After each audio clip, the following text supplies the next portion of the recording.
Karin bukan sih? Kok dia sendirian bukannya sama teman-teman kantor?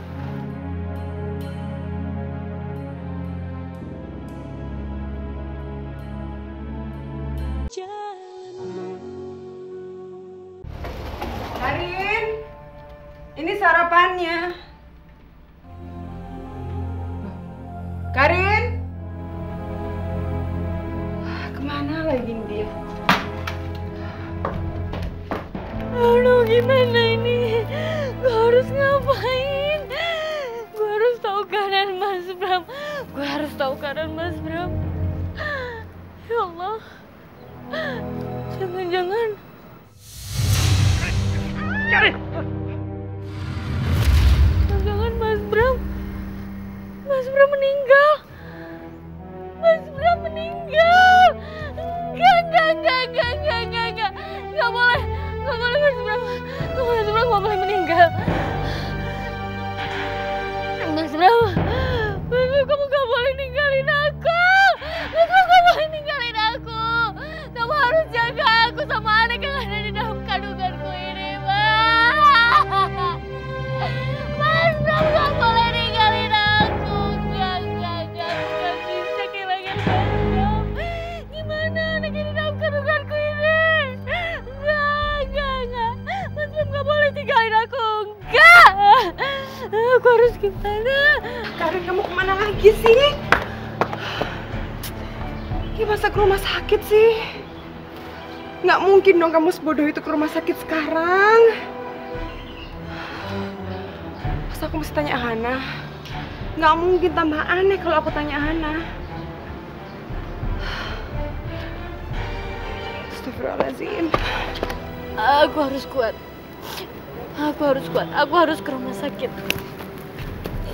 Iya. Aku harus ke rumah sakit sekarang. Aku harus lihat keadaan Mas Bram. Aku udah gak peduli lagi sama Mbak Hana. Aku juga udah gak peduli lagi dikejar-kejar Kak Sofi. Gak peduli aku. Aku harus lihat keadaan Mas Bram. Ya, aku harus lihat. Ya Allah, di mana sih Karin? Aduh, jangan sampai kamu ke rumah sakit.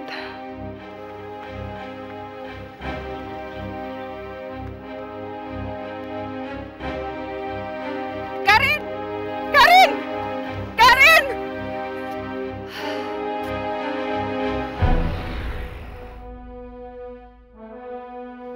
Assalamualaikum Mbak Hana.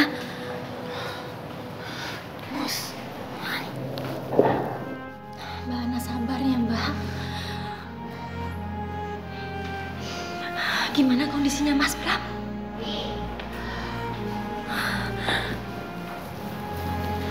Ya, keadaan Mas Bram masih kritis. Dia masih dalam observasi dokter. Karena dokter ingin melihat semua kemungkinan yang bisa terjadi sama dia. Subhanallah, segalanya serahkan kepada Allah ya Mbak ya. Innallaha ma'as sabirin. Sesungguhnya Allah itu beserta orang-orang yang sabar.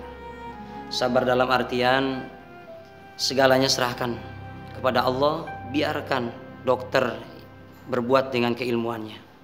Dan kita berbuat dengan berdoa kepada Allah Subhanahu wa taala. Sebab saat ini Mas Bram itu yang dibutuhkan oleh Mas Bram. Iya Pak Ustadz, saya percaya bahwa segala sesuatu itu atas kehendak Allah. Tapi hati kecil saya masih bertanya kenapa sekarang saya baru mulai bisa memaafkan Mas Bram dan ingin memperbaiki rumah tangga kita. Kenapa justru sekarang Allah memberikan cobaan seperti ini? Apa ini pertanda dari Allah bahwa sesungguhnya aku dan Mas Bram gak bisa memperbaiki rumah tangga kita, bahwa kita gak bisa membuka lembaran baru dari... Tenang Mbak. Mbak harus tetap tenang ya. Mbak, kita harus terus berprasangka baik kepada Allah Subhanahu wa taala. Kata Allah dalam surat Al-Baqarah ayat 216.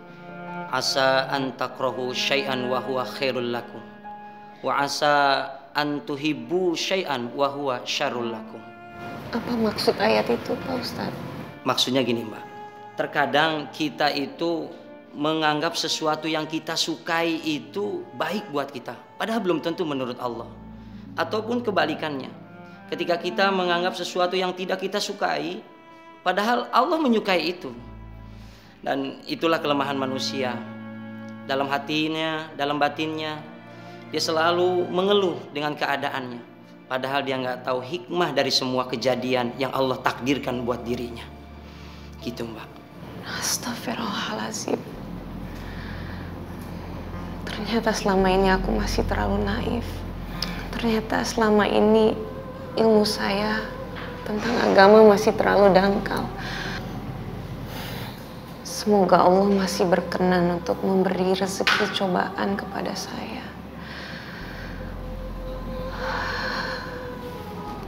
Semoga Allah masih berkenan agar saya dan keluarga saya kuat menghadapi semua ini. Dan Mas Bram bisa cepat sembuh. Amin. Amin, amin ya rabbal alamin. Mbak Hana harus yakin ya.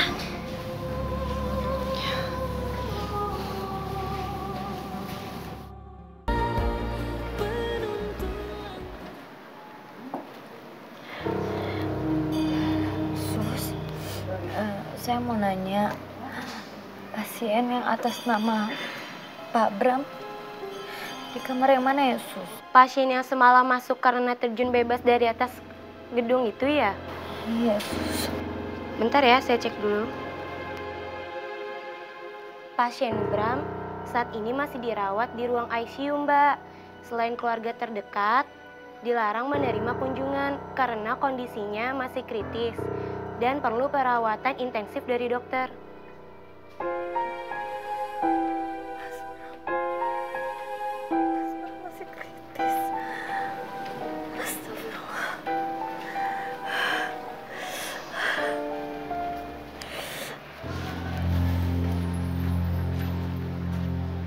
Karin bukan sih?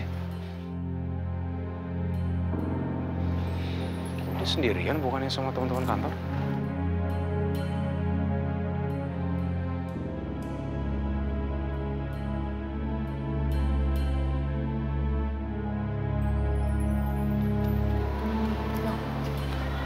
Bang, abang kok di sini? Lihat apa sih? Enggak. Ayo kita jenguk Bram.